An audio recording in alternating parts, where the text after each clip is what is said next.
So I got a bit of a sad video for you here, at least for a motorcyclist. All right, so what we have here is an FXRT. As you can see, the problem is it blew the motor.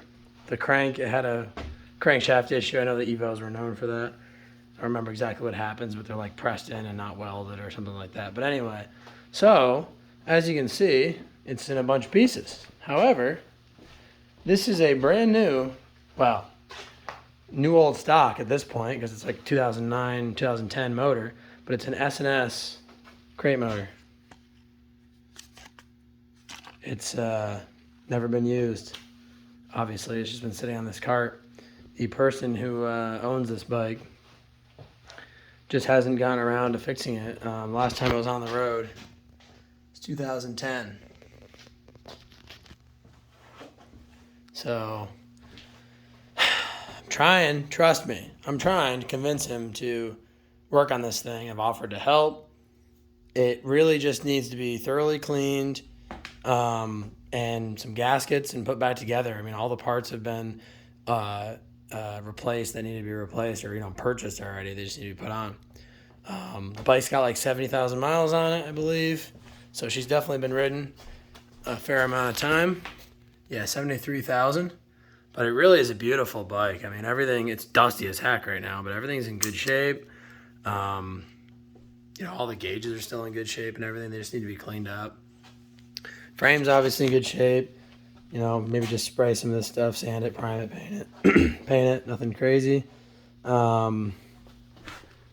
must have even done a pulley at some point. The pulleys are in nice shape.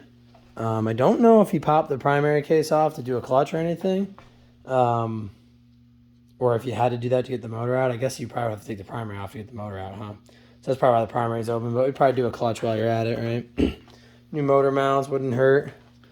FXRs have a very different motor mount setup than the Sportsters. But anywho, yeah, it's been sitting here for 10 years plus, 12 years.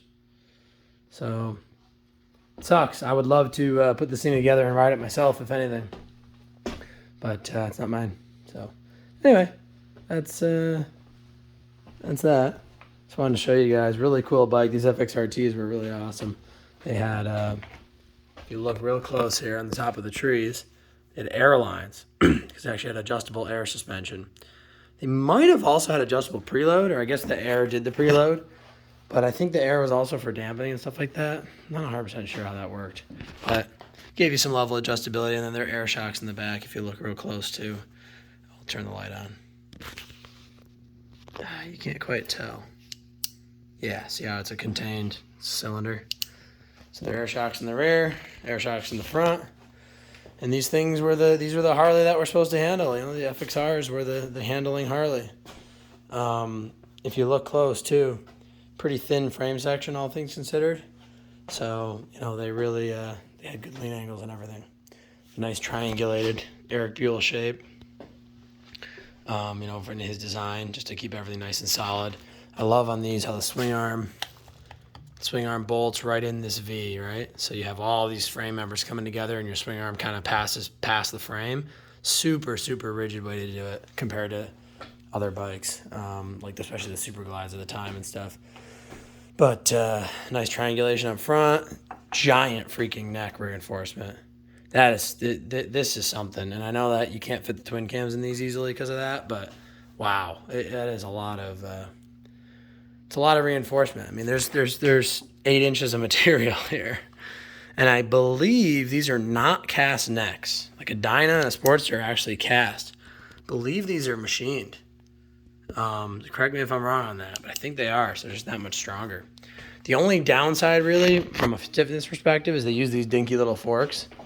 They're 35 millimeter, I believe, not 39s. Like the newer bikes had 39s, and then of course 49s, 40 something millimeter. Hey, you can always modify this stuff down the road too. But yeah, really good bike. Hopefully someday I can get him to convince him to put this thing together.